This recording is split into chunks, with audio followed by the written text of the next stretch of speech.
Primeiro voo de planador, vamos lá. Eu e Jesus. Jesus tá aqui. Bora subir. Bernardo, e vamos pro primeiro voo. A gente vai falar sobre os cursos, as etapas da formação e várias curiosidades super interessantes. E sabia que você também pode fazer um voo igual esse que eu vou fazer hoje, que é um voo de avaliação, um voo experimental, pagando apenas R$330 nesse aeroclube aqui de Rio Claro. E esse aeroclube fica a 1h30 de Araraquara, de onde eu moro e de onde a gente saiu mais cedo para poder chegar aqui. Existem 19 aeroclubes para o voo à vela aqui no Brasil. E a maioria deles fica no estado de São Paulo e tem outros 4 estados que também possuem. Eu vou deixar um link na descrição se você quiser conferir onde e quais que são esses aeroclubes. Nesse vídeo, pessoal, eu não tenho segredo nenhum com vocês, eu vou compartilhar todos os fatos aí, questão de valores, tanto para o planador e também vou fazer um comparativo com o piloto privado, porque muita gente está na hora de começar, fica um pouco na dúvida, vai para o planador ou para o piloto privado. Eu fiz bastante pesquisa nesse vídeo para poder trazer o máximo de informação para vocês, conversei no Aeroclube antes, preparei todo o material para trazer muita informação relevante. Hey, it's nice to meet you. Hey, so good to see you.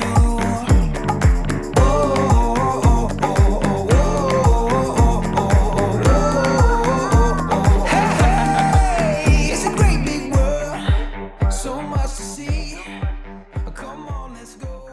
Meu voo é um pouco diferente do que um voo só experimental, porque eu estou sendo avaliado dentro de um processo seletivo da Embraer para concorrer a uma bolsa quase integral aí do custo de planador. Cerca de 70% a 80% do custo da minha formação de planador seria pago pela Embraer. Isso porque é muito interessante que os profissionais que trabalham na indústria tenham um entendimento mais aprofundado de aerodinâmica, ciência de voo, meteorologia, comunicação aérea, regulamentação aérea, muitas disciplinas que são importantes e a Embraer quer estimular que seus funcionários tenham aí essa formação diferenciada. Tem muitos colegas na Embraer que sabem ou voar planador ou avião mesmo, tiraram um piloto privado aí, e que isso contribui muito para a sua carreira, para o seu aprendizado. A Embraer, que hoje é a terceira maior fabricante de aviões do mundo, ela também tem interesse no planador porque está na raiz dela, lá na história. Os primeiros 10 aeronaves, podemos dizer assim, entregues pela Embraer foram o planador Urupema, que começou a ser desenvolvido lá no CTA, em São José dos Campos, e aí passou para a Embraer assim que a Embraer foi fundada, e aí ele começou a ser produzido por volta de 1970 ali. Ela fabricou 10 unidades, entregou aí para todo o Brasil, depois também não fabricou mais, hoje em dia não tem mais planador sendo fabricado pela Embraer, mas fez parte da história. Hoje a gente tem aviões muito maiores, o E2, KC-390, Phenom, Legacy, que agora é o Praetor, então tem muitos aviões na linha da Embraer agora, mas o embrião, o início dela, surgiu lá com esse planador Urupema, com também o Bandeirantes, que foi um avião pioneiro na indústria brasileira. E se você quiser, inclusive, conhecer um Urupema, você pode ir no Museu da TAM em São Carlos, que infelizmente no momento ele se encontra fechado, mas temos grande esperança que ele volte a operar no futuro próximo e lá a gente tem um Urupema para poder conferir ele em detalhes. Bom pessoal, e sobre a história do planador, a gente não consegue falar de história sem falar do Otto Lilienthal, que foi lá na Alemanha em 1895, ele começou a fazer voos no que já parecia ali a forma de um planador. Muitas vezes ele saltava e acabou que ele até morreu num acidente estolando aí uma de suas invenções. Mas ele trouxe esse conhecimento muito para frente e depois disso outros foram construindo em cima disso. Então foi até mesmo antes do avião que já existiam os primeiros planadores. No Brasil, o planador chegou por volta ali de 1934 e teve depois a questão da Embraer, que produziu um modelo de planador Urupema por um tempo, e a indústria nacional também teve outros planadores que foram produzidos. Mais detalhes da história eu posso falar depois em um outro vídeo. Bom, pessoal, falando do princípio do planador, ele tem o mesmo princípio físico do avião para se manter no ar. A diferença é que em voo normal ali dele, ele não conta com motor, ele vai sempre perdendo altitude ou então subindo quando ele acha uma térmica ou um ar ascendente ali. Eles são bem notáveis pela envergadura da asa maior, isso para ter uma maior sustentação, uma razão de planeio maior. Eles voam mais lento que os aviões também, a velocidade deles está na casa de 150 km por hora ali. O voo é apenas visual, então você só voa em condições boas, quando você consegue ver a pista, ver os outros aviões, e você se comunica também no rádio, claro, se precisar comunicar tanto com a base quanto com outros aviões. E para não falar que eu tô mentindo, existem planadores que têm motor, mas por que tem planador com motor e a gente não chama de avião, chama de planador? Isso porque durante o voo mesmo, quando ele está lá aproveitando as térmicas, ele é realmente um planador, ele está planando, o motor é usado só para ganho de altitude em alguns momentos que ele não está encontrando térmica ou para decolagem, o que torna a operação do planador muito mais fácil porque não precisa de um avião mais para poder fazer o reboque dele para ele decolar. Ele pode fazer sozinho e são muito interessantes esses planadores, porém muito mais caros, são mais raros de ver aqui no Brasil. No dia específico do primeiro voo, eu encontrei lá um planador que tinha motor, fiz até até um videozinho dele recolhendo e entrando. É um motor 2 tempos, combustão, que já dá potência suficiente para o planador decolar. Super interessante. E tem planadores também que tem motor que não é suficiente para ele decolar, mas é suficiente para ganhar um pouco de altitude quando necessário. Um planador tem pouquíssimos instrumentos ali no painel. Ele basicamente tem um instrumento que mostra se ele está subindo ou descendo, um variômetro. Ele tem um rádio, uma bússola, um indicador de velocidade e um indicador de altitude. Basicamente é isso. Claro que pode ter variações com mais instrumentos ou menos, mas no geral ele só tem isso. Tem uma alavanca para os freios aerodinâmicos, que é o speed brake, que a gente fala, que eles saem das asas ali para poder tanto diminuir a sustentação quanto ajudar a frear no solo. E tem também sempre um meio de desengatar a corda do avião que está puxando ele para o reboque. Então quando ele chega na altitude, puxa uma cordinha ali, desengata esse cabo e aí ele pode seguir no voo sozinho. Dependendo do modelo de planador, igual eu disse, pode ter outros instrumentos, mas no geral é isso que a gente vê nos planadores. Um dos grandes atrativos do planador é a sua acessibilidade para a prática do esporte.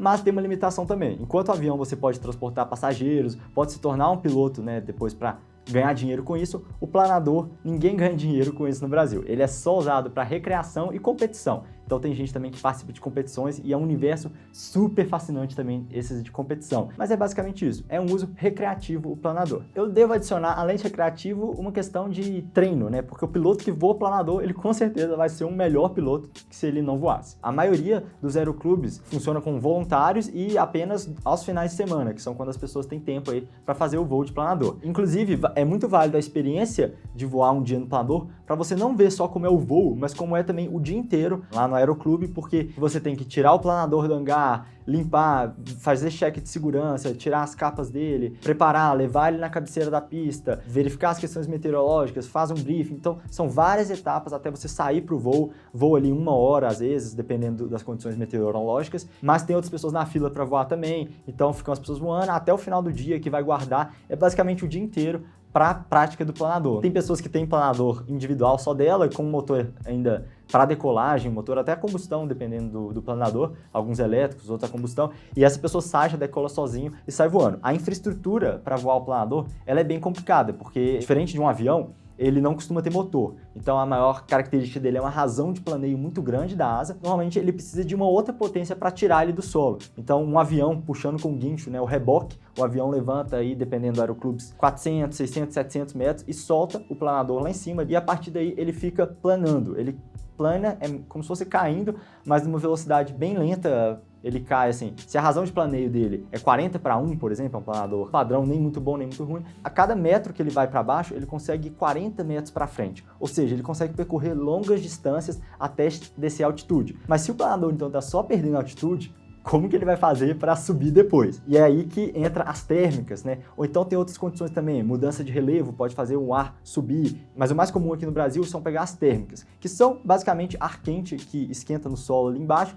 esse ar quente sobe e aí com esse ar quente subindo, o planador consegue aproveitar isso para ele subir também, ganhar altitude e continuar mais tempo voando. No demais, o princípio do planador é o mesmo que um avião, a aerodinâmica é a mesma, a asa dele é mais eficiente, é claro, o voo constante aí por horas do planador, tem pessoas que ficam em 5, 6 horas voando, é só observando essas térmicas e às vezes mudança de relevo perto de montanhas que o ar também sobe e o planador pode subir com ele. E também tem um outro método também que é após uma montanha, umas ondas de ar que formam, também pode ser usados para o planador ganhar altitude. Nas pesquisas todas que eu vi, você tem que sempre olhar o tempo antes de sair e quanto você está voando, você está sempre avaliando a formação das nuvens, a meteorologia, para se necessário você retorna para o seu aeroporto de origem e faz um pouso. O que acontece também em situações adversas é muitas vezes o planador pousar fora do aeródromo que ele decolou. Então ele decola de um lugar e acaba que as condições meteorológicas pioram. Isso é um piloto que já está voando, às vezes em competição, em lugares longe, ou um piloto mais experiente saindo de perto da pista, acaba que ele precisa pousar em situações emergenciais até num campo de um fazendeiro aí,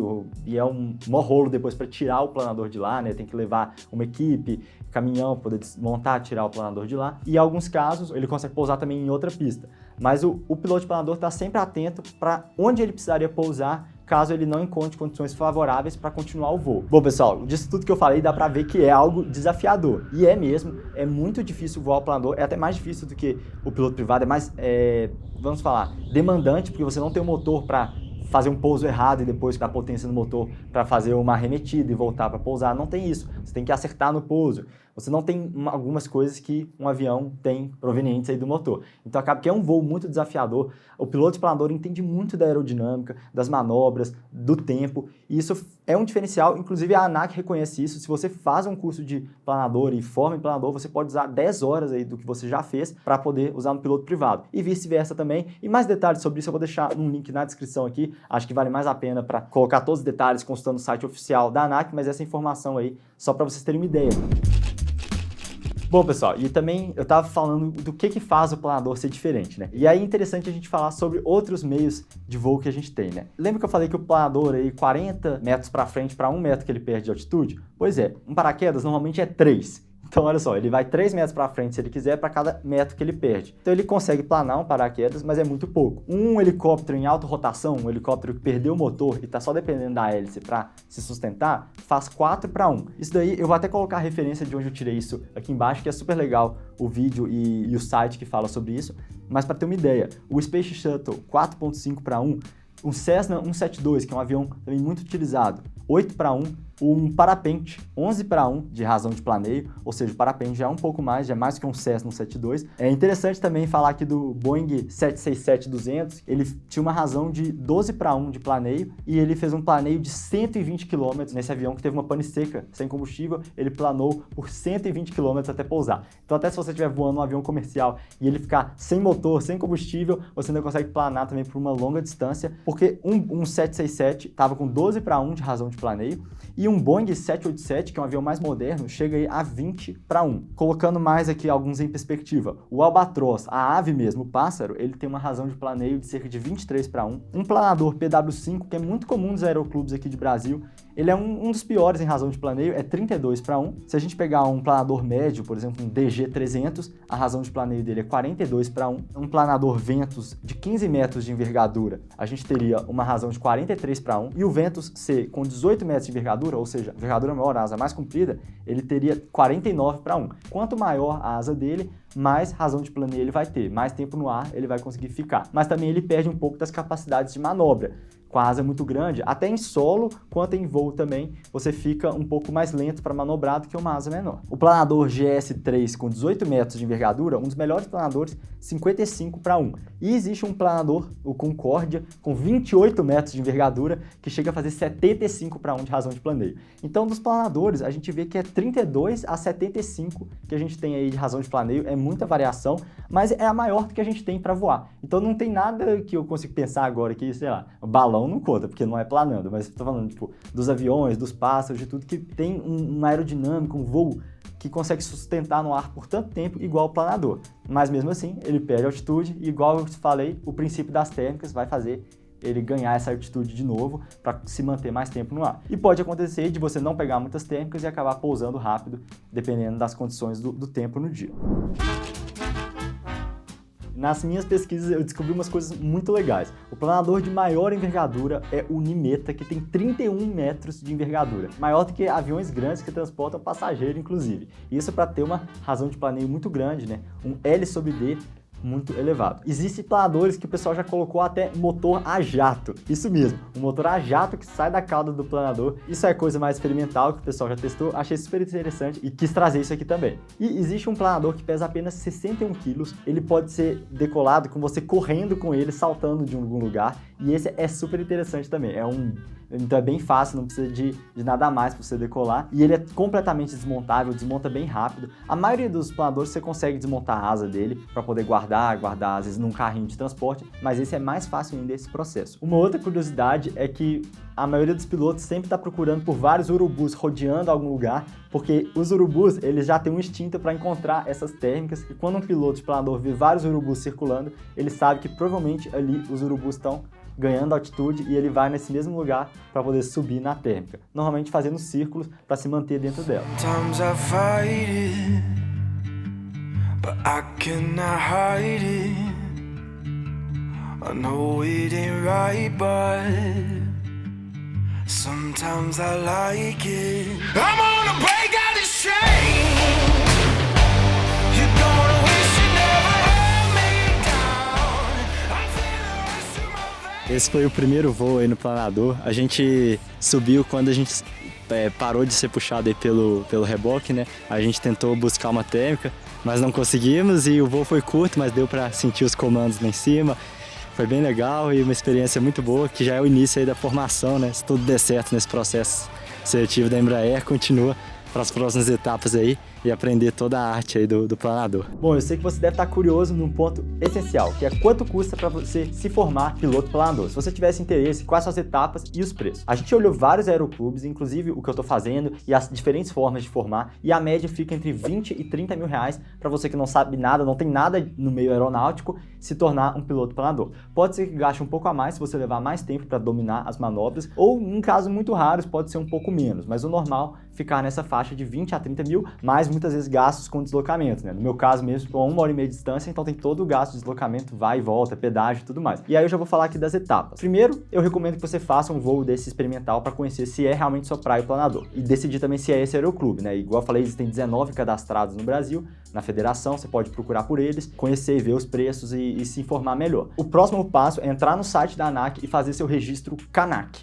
que é um número que vai ficar na ANAC com você para sempre. Então é bom você só ter um registro desse, não fazer duplicado, fazer esse registro direitinho, colocar seus dados lá, os documentos que pede. É um registro gratuito que você faz na internet. Com esse registro em mão, você precisa ir numa clínica para tirar o seu CMA. Basicamente um exame médico para provar que você está apto, tanto psicologicamente, né, tem psicotécnico, psiquiatra e tudo, mas também fisicamente para poder fazer o voo de planador e as outras modalidades de voo também. Então tem várias classes. O do planador hoje em dia é a 4ª classe para você poder começar a fazer as aulas de planador. Uma vez que você já tenha essa licença, já entrou em contato com o aeroclube, você já pode começar a voar. Mas no momento que você for começar a voar sozinho no planador, você precisa ter passado num exame teórico da ANAC. E aí você tem que se inscrever, fazer esse exame, mas para conseguir fazer esse exame tem que ter bastante conhecimento e vale muito a pena comprar livros, apostilas próprias para isso, que o pessoal do seu aeroclube vai te recomendar, ou mesmo você encontra cursos na internet. Se depois eu encontrar um bom para recomendar, eu falo aqui. No caso da Embraer, eles estão com uma turma aí para um curso específico que a gente vai estudar 85 horas antes de fazer essa prova, para garantir que a gente domina bem aqueles conhecimentos que eu falei lá anteriormente. E uma vez que você tem o exame da ANAC concluído, você pode fazer o voo solo, então você tem que fazer algumas horas de voo solo também. O número de reboques, né, de voos que você precisa para formar, vai depender de aeroclube para aeroclube. Uma figura geral seria 50 a 60 reboques. Você pode fazer 1 até 2 reboques em um dia, dependendo se a meteorologia e as condições do aeroclube permitirem. Você pode fazer sábado e domingo, e muitas vezes é difícil fazer final de semana por conta, igual eu disse, a maioria das pessoas pratica por hobby, mas dependendo do aeroclube, pode ser que tenha também. Mas uma vez que você já tem o exame, faz as horas que você precisa de voo solo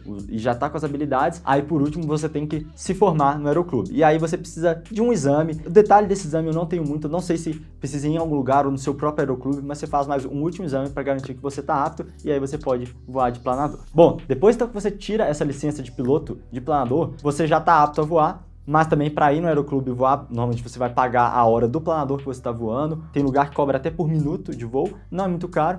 E vai cobrar também o reboque, que é pro avião te puxar e deixar lá em cima. Para fazer um reboque mais o preço do planador, ele vai gastar entre 350 e 500 reais. Depende muito do aeroclube, mas só para ter uma ideia de, hoje eu tô a fim de voar, vai gastar por volta disso aí para poder fazer um voo. Igual eu falei também, ficando o dia inteiro lá no aeroclube, que é uma experiência super divertida, mas também toma bastante tempo, né? Eu vi uma comparação no Aero por Trás da Aviação de 2 vídeos dele. Um deles, ele calculou quanto que custaria, por exemplo, o planador para você manter angaragem, certificados, manutenção, tudo para você manter um planador. Quanto que mensalmente custa? É cerca de R$ 1.100.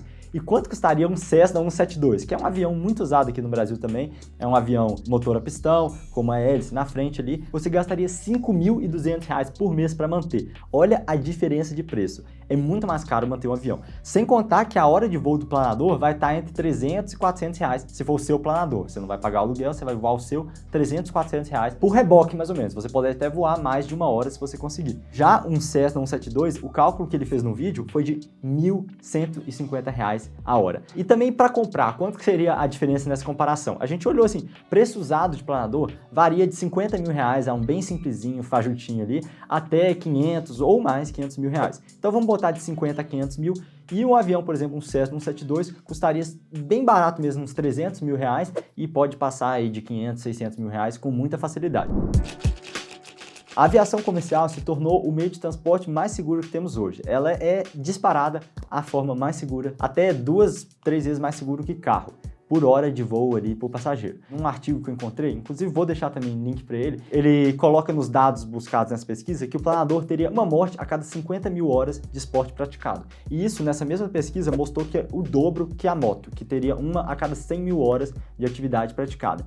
Então, realmente, o planador não é totalmente seguro e você tem que estar muito ciente dos riscos que existem para fazer essa prática. Muitas vezes está relacionado à imprudência de piloto, fazer alguma atitude que não deveria, então a importância de fazer um treinamento bem completo, sempre olhar os checklists de segurança, sempre respeitar a meteorologia, o tempo, as condições e voltar quando é necessário. Não tentar passar do limite, porque aí sim pode gerar um acidente. É muito comum os pilotos acharem, nunca vai acontecer comigo, já tenho experiência, ou eu tomo mais cuidado, mas tem muitos casos que te levam a situações perigosas, a tentação muitas vezes de fazer algo a mais ali, e a média até dos pilotos que sofrem acidentes com morte é mais do que com pilotos super iniciantes, a gente tem mais acidentes numa média aí com os pilotos um pouco mais experientes. Então, até a confiança que ganha nisso pode ser muito prejudicial à prática aí da atividade, tem que estar sempre focado aí nos quesitos de segurança mesmo. Mas ninguém deixa de praticar aquilo que ama por conta das questões perigosas. A gente não é a coisa mais perigosa que existe também, tem coisa muito mais perigosa com isso. Por exemplo, aquelas roupas de wingsuit, né, que o pessoal fica voando, aquilo ali é super perigoso, então tem coisa muito mais perigosa, tem coisa muito menos perigosa, mas o importante é você entender quais são os riscos da atividade e trabalhar ao máximo para mitigar ele. Eu quis fazer esse vídeo, pessoal, mais como um projeto pessoal meu. Na verdade, já tenho até um outro canal no YouTube que eu não falo sobre aviação, falo sobre notebooks e reviews, mas eu quis fazer esse vídeo realmente falando de aviação, porque é com que eu trabalho hoje. Hoje eu trabalho na Embraer, na parte de engenharia de sistemas de propulsão, adoro o que faço lá, gosto muito de aviação e ter a oportunidade de fazer esse curso pela Embraer, dá muito orgulho a Embraer preocupando com essa formação aí dos seus funcionários. E é muito interessante mesmo. Eu recomendo para todo mundo que faça um voo de planador para conhecer como que é, saber se isso é para você ou não, conhecer toda aquela cultura. Eu achei super legal, não só pelo voo em si, mas pelo dia todo, é super bacana essa experiência mesmo. Se tiver dúvida, coloque aqui embaixo, talvez no futuro, quando eu tiver mais conhecimento sobre planador, mais coisa aprendida terminando o curso, eu faça mais um vídeo também bem completo, trazendo as coisas sobre planador aí. E me conta aí se você ficou interessado, me corrige qualquer coisa que eu tenha falado errado nesse vídeo, porque foi tudo minhas pesquisas, as vivências que eu tive, mas eu tenho certeza que quando eu for entrando mais no universo da aviação, vou aprender muito mais e talvez fazer mais um vídeo no futuro falando sobre mais coisas que eu aprendi do planador e de outros meios aí aéreos. A gente se vê então no próximo. Um abração aí.